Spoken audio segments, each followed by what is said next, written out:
Moving forward, I would like to call upon Mr. Gohar Hassan sir, IPS Deputy Superintendent Police from Adhapur. We thank you for accepting our invitation graciously and giving us your precious time. It will be a very special experience for all of us to listen few words from you. Mr. Gohar Hassan sir. सबसे पहले तो मैं शुक्रिया अदा करना चाहूँगा Shaheen academy के सभी ज़िम्मेदारान जो हैं यहाँ स्टेज पे मौजूद हैं। जज़ाकल्लाह, आपने ये मौका फ़राहम किया कि छोटे भाई बहन और जो बड़े भाई और जो वालिद जैसी शख्सियत यहाँ पे मौजूद हैं, सबसे इंटरैक्ट करने का, दो अल्फाज इसमें बात करने का। मेरा नाम गौहर हसन है, मेरा ताल्लुक़ बिहार से है और मैंने 2019 में यूपीएससी सिविल सर्विसेज का एग्ज़ाम क्वालिफाई किया था और मेरी 137th रैंक थी और उसके थ्रू मुझे इंडियन पुलिस सर्विस एलोकेट हुई।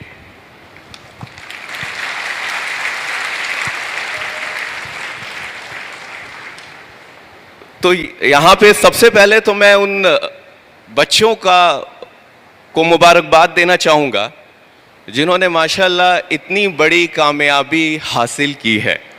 नीट का एग्ज़ाम क्वालिफाई करना, उसमें अच्छी रैंक लाना कितना मुश्किल है, इसका अंदाज़ा शायद सब लोग नहीं लगा सकते, लेकिन मैं इस चीज़ को समझता हूँ कि उसको कितना मुश्किल है, कितनी मेहनत करनी पड़ी होगी। उनके वालिदैन को भी बहुत बहुत मुबारक, क्योंकि बिना वालिदैन के सपोर्ट के, बिना पेरेंट्स के सपोर्ट के ये चीज़ मुमकिन नहीं होती है।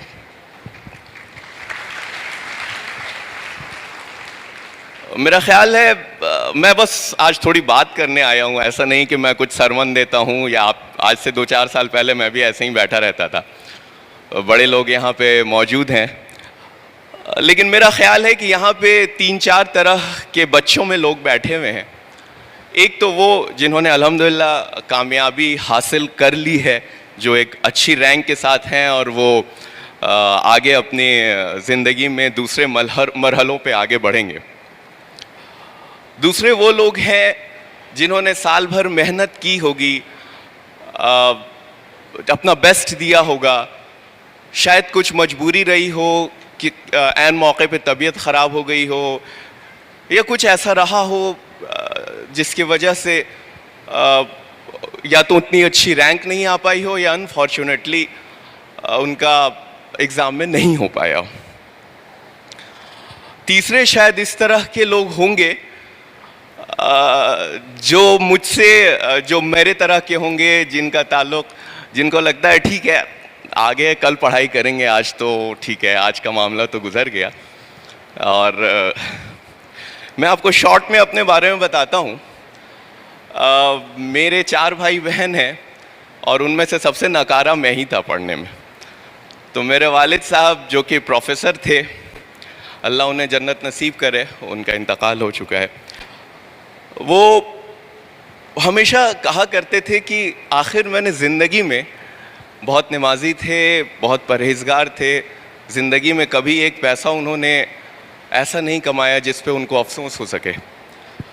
लेकिन वो मुझसे अक्सर कहा करते थे ये बात कि मैंने ज़िंदगी में आखिर ऐसी क्या गलती की है कि अल्लाह ने तुमको इस तरह का बना दिया। मैंने सीबीएसई से, मेरे ख्याल से ज़्यादातर लड़के यहाँ सीबीएसई के बैठे हुए होंगे, मैंने सीबीएसई से 10वीं 2 बार में पास किया था। पहली बार में पास कर गया था मैं, मेरे कुछ 45% मार्क्स थे, और जब मेरे वालिद साहब ने कहा ये नंबर लेके तुम कहाँ जाओगे, तो मुझे लगा मैं पास कर गया, मैं इसी पे खुश था। लेकिन उनके बड़े इसरार करने पर मैंने दोबारा एग्ज़ाम दिया, तो आज भी मुझे याद है कि मेरे 70% मार्क्स आ गए थे, तो मेरे मोहल्ले में मिठाई बांटनी पड़ी। वो लोग इतने खुश थे 70% मार्क्स पे।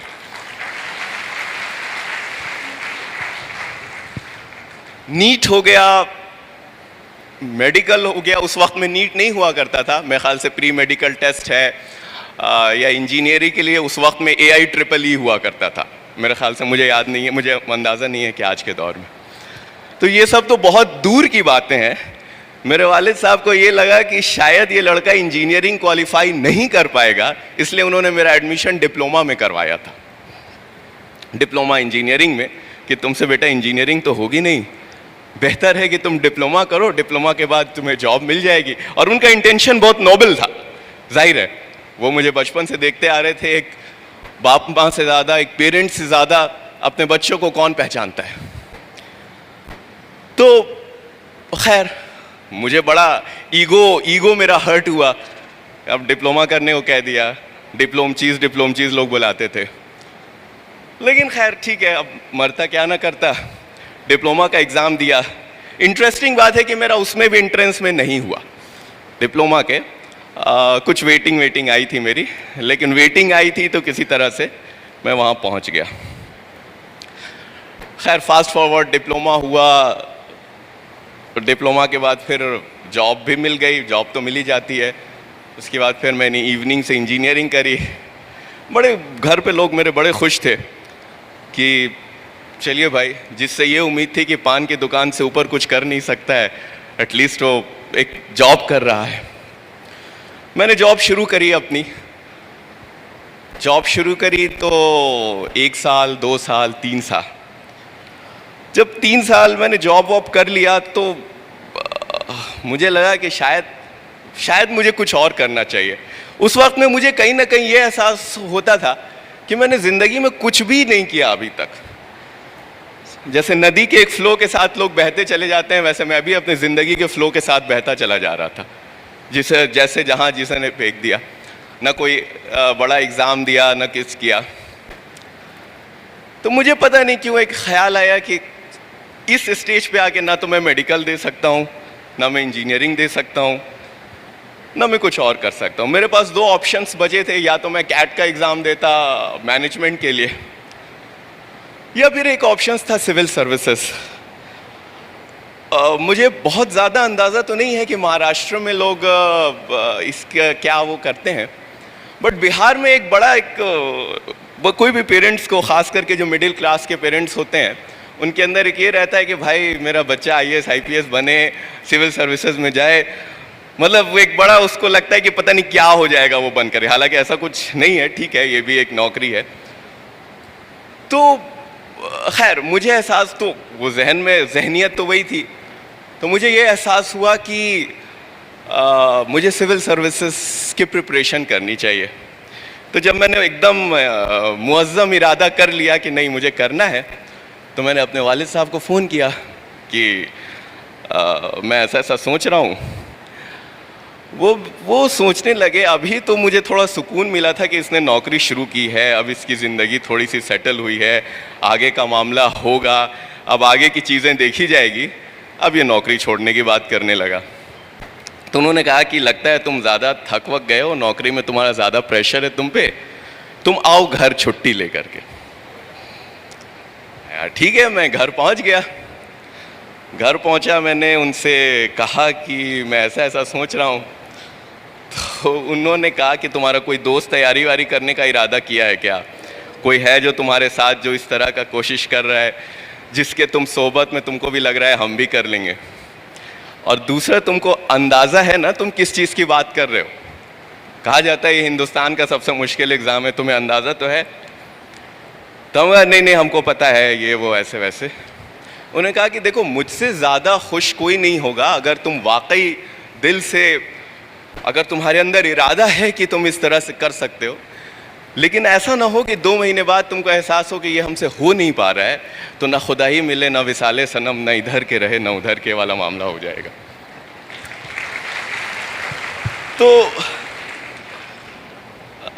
ठीक है, तो हमने सोचा कि थोड़ा सा, उनसे कुछ साल पहले डॉक्टर शाह फैसल थे जो कश्मीर के थे, वो हिंदुस्तान में टॉपर हुए थे, और काफ़ी वो, मतलब वो उनकी स्पीच वगैरह हम लोग यूट्यूब पे सुनते थे तो लगता था कि हाँ एकदम ज़बरदस्त। वो इकबाल का एक शेर है जो वो बार बार दोहराते हैं, और वाकई उनके पढ़ने से ही मुझे पता चला कि वो कितनी गहराई है उसमें, कितना मीनिंग है कि दयार इश्क में अपना मकाम पैदा कर, नया ज़माना नई सुबह शाम पैदा कर, खुदा अगर दिल फितरत शनास दे तुझको, सुकूते लाला गुल से कलाम पैदा कर।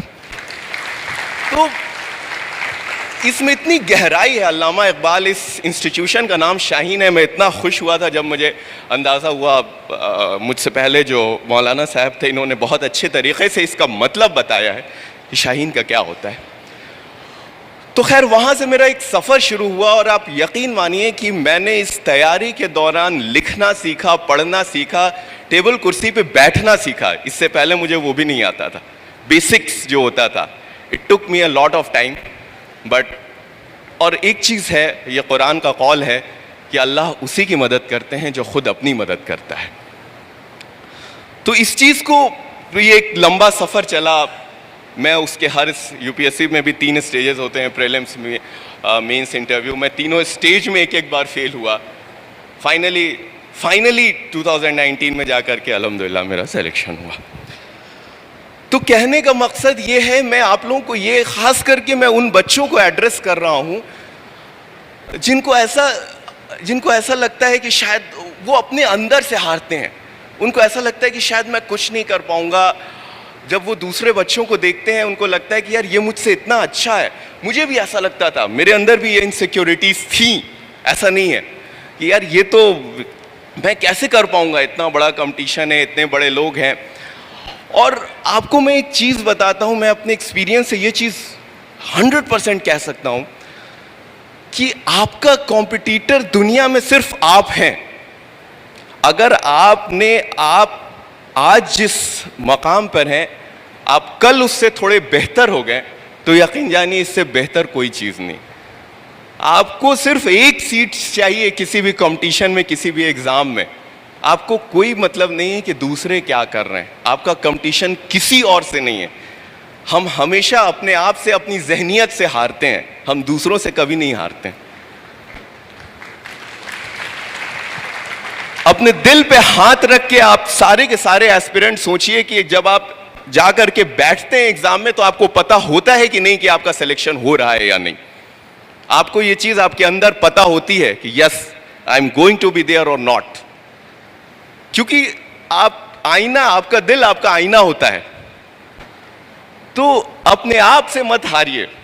जब मेरा इंटरव्यू में नहीं हुआ था, जिस साल मैंने इंटरव्यू दिया था, मेरे फादर का फ़ोन आया मेरे पास। वो थे, ज़ाहिर है एक वालिद है, एक बाप है, वो परेशान रहता है कि मेरा बच्चा परेशान होगा, नहीं हुआ है इसका। इस स्टेज तक आके ऐसा लगता है कि निवाला मुंह तक पहुंचा, फिर वहाँ से किसी ने खींच लिया। क्योंकि आप प्रीलिम्स निकालते हैं, मेंस निकालते हैं, लास्ट स्टेज तक पहुँचते हैं। लेकिन मैंने उसी टाइम उनसे कहा था कि मुझे ये अब यकीन है कि अगले साल इंशाल्लाह मेरा इस लिस्ट में होगा। और मैंने उसी माइंडसेट से, उसी जज्बे से उस पूरे अगले साल की तैयारी करी। और आपको मैं सही बताऊं, जब अगले साल का रिज़ल्ट आया, मैं रिज़ल्ट खोल ही रहा था कि इस बीच में मेरे दोस्त का फ़ोन आया। यूपीएससी आजकल नाम के साथ लिस्ट शाये करता है। तो मैंने उससे फ़ोन पे यही बोला कि मुझे ये तो पता है कि मेरा लिस्ट में नाम है, मुझे रैंक बताओ कि मेरी कितनी रैंक है।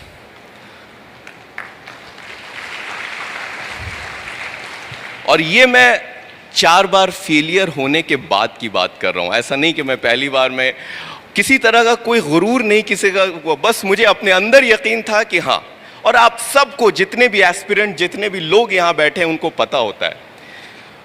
आज जो लोग बैठे हैं, जिन लोगों को अगले साल देना है, आज ये चीज़ सोचिए अपने जहन में कि अगले साल मेरा नाम वहाँ पे होगा। और ये जो पॉजिटिव एनर्जी होती है ना आपके जहन में, वो आपको डिराइव करती है, वो आपको अपने गोल की तरफ खींचती है। तो आप अगर अपने जहन, आप सुबह सुबह उठ करके आप अगर ये सोचेंगे yes I am going to be there, जहाँ आप चाहते हैं, जहाँ आपके वालिदैन चाहते हैं, जहाँ आपके पेरेंट्स चाहते हैं, यकीन जानिए आपके पेरेंट्स, आपके वालिदैन आपके लिए इतना सैक्रिफाइस करते हैं कि हम लोग इस चीज़ का इमेजिन भी नहीं, इसका अंदाज़ा भी नहीं लगा सकते हैं। कितनी दुआ करते हैं, कितनी रात जागते हैं, कितने आंसू गिराते हैं। और क्या सिर्फ आपकी कामयाबी, मेरा सिलेक्शन हुआ, उसके विदिन 1 ईयर मेरे वालिद साहब का इंतकाल हो गया। आज वो नहीं देख रहे हैं कि मैं कहाँ हूँ, क्या हूँ। उन्होंने अपनी ज़िंदगी इस चीज़ में सर्व कर दी कि उनके बच्चे अच्छा से अच्छा कर सकें। अल्हम्दुलिल्लाह आज मेरे चारों भाई बहन एक अच्छी जगहों पर हैं, लेकिन और मेरे वालिद नहीं हैं इसको देखने को। तो इसलिए आप सब के लिए, जितने बच्चे यहाँ पे बैठे हैं, ये सारी चीज़ें जो हैं सिर्फ आपके लिए हैं। ये आपके फ्यूचर के लिए हैं। आप इस चीज को समझिए। इकबाल का वो कौल है, खुद ही को कर बुलंद इतना कि हर तकदीर से पहले खुदा खुद बंदे से पूछे, बता तेरी रजा क्या है।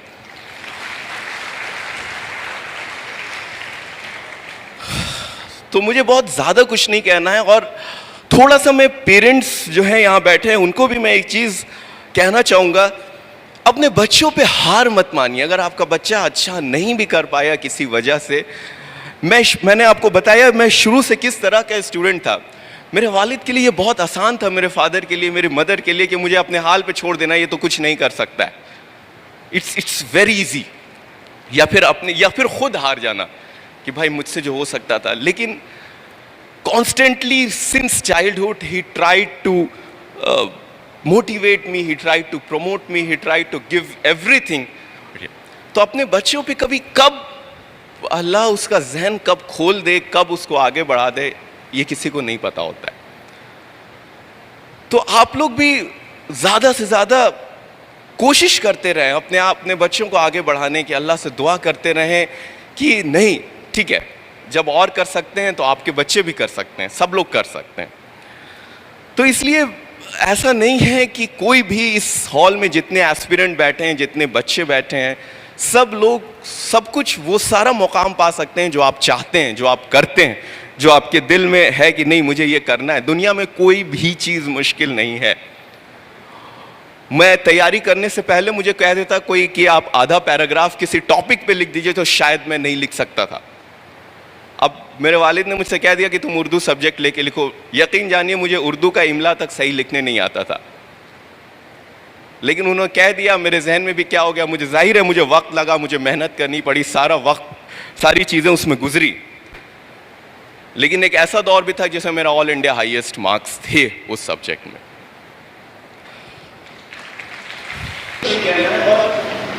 कोई भी चीज़ दुनिया में, कोई भी चीज़ मुश्किल नहीं है। Everyone who is sitting here is an Einstein, is a Newton in itself, in himself, in herself. There is nothing which is impossible for him. हर कोई डिफरेंट है, हर किसी के पास अपनी कैरेक्टरिस्टिक्स है, हर कोई डिफरेंट है, हर कोई यूनिक है। और आपका कंपटीशन किसी से नहीं है। ये चीज़ आपको मैं बार बार बताता हूँ, बार बार दोहराता हूँ। कभी ये नहीं सोचिएगा कि आपके क्लास में किसी का टेस्ट हुआ, उसका मार्क्स बहुत आ गया तो वो बहुत अच्छा है। नहीं, आपका कहाँ कम आया, कहाँ क्या कम आया ये देखिए। किसी दूसरे का क्या ज़्यादा आया, इससे कोई फ़र्क नहीं पड़ता है। आपका कंपटीशन उससे नहीं है, आपका कंपटीशन अपने आप से है। तो आखिरी में बस मैं उन बच्चों से फाइनली एक बशीर बद्र का शेर है, उसको कह करके अपनी बात ख़त्म करूँगा। यहाँ पे बहुत लोग हैं, बहुत बड़े, कि बस एक चीज़ हमेशा याद रखिएगा कि जब से चला हूँ मेरी मंजिल पे नज़र है, रास्ते में कभी मील का पत्थर नहीं देखा। शुक्रिया।